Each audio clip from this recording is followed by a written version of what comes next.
The solution to the SHM acceleration against displacement graph, Juno 4, question 6 question.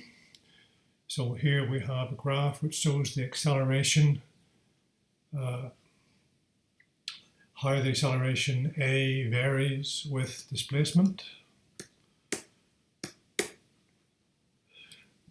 for a particle undergoing simple harmonic motion. You should recognize this graph. It shows that the acceleration is proportional to the displacement, but it's A is proportional to minus x squared. So calculating the gradient of the graph, well, I think you can see that you've got a gradient of minus 2.5 there, looking at it. And I would be careful to get the minus in there, and I'd also be very careful to remember my units. So I've got a vertical millimeters per second squared divided by millimeters, which gives me per second squared. Now, even if you didn't know what the gradient was telling you, that should help you out quite significantly. Use your value to deduce the frequency of this motion, or for this motion. Well, A is minus omega squared x. So A over x is minus omega squared, and of course omega is 2 pi f. So we have omega squared then is minus the gradient, which was 2.5. So omega is the square root of 2.5, which equals 2 pi f, which of course means that our frequency is 0.25 hertz.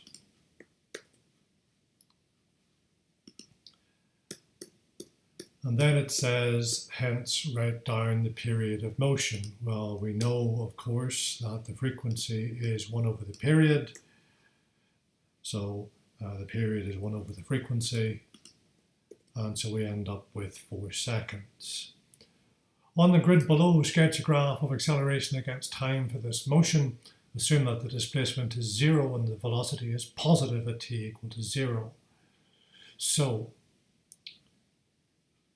I've imported this sketch because it was simply going to be too difficult to draw it. So we need to remember our units, acceleration millimeters per second squared, our time in seconds. We're told to draw at least 2 complete cycles. We know that our acceleration runs from a maximum of positive 20 to minus 20.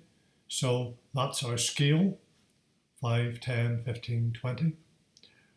We are told that the displacement is 0 and the velocity is positive at t equal to 0. And if the displacement is 0, that means that our particle, or whatever it is moving through the equilibrium position, which means it's moving with its maximum velocity, which means it must be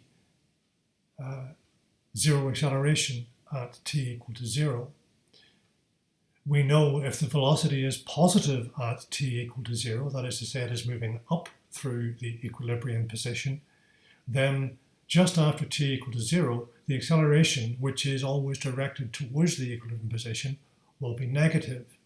And so that's how we get our scale for the acceleration. That's how we deduce the direction of the acceleration initially. We know our period, we worked that out before, 4 seconds. So we know we're going to complete 1 cycle in 4 seconds, which means it's going to come back through the 0 acceleration, the equilibrium position, at 2 seconds. And so that's how we get our shape. And it says draw at least 2 cycles. Well, there's one and there's the other.